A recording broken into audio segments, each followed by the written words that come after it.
आधी हिंदुत्व, मग निधीचं कारण, मग राष्ट्रवादीशी युती, मग सन्मान्य पक्षप्रमुख उद्धव साहेब हे आजाराचं नाटक करत आहेत आणि आता सदा सरवणकरांचा एक नवा जावई शोध की त्यांना मुलाला मुख्यमंत्री करायचे होते.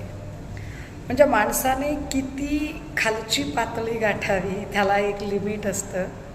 सदा सरवणकर किंवा त्यांच्यासारखे जे कोणी लोक असतील कदाचित यांना कुटुंब नावाची व्याख्या कळत नसेल, कदाचित त्यांना भारतीय संस्कृतीचा नीटसा परिचय नसेल की ज्या संस्कृतीमध्ये कुठल्याही बाईच्या आयुष्यामध्ये तिच्या मुलांच्या आधी तिचा नवरा येतो. पण असो, सदा सरवणकरसारख्या लोकांच्याबद्दल आणि त्यांच्या एकूण बौद्धिक क्षमतेबद्दल आपण अपार करुणा व्यक्त करावी.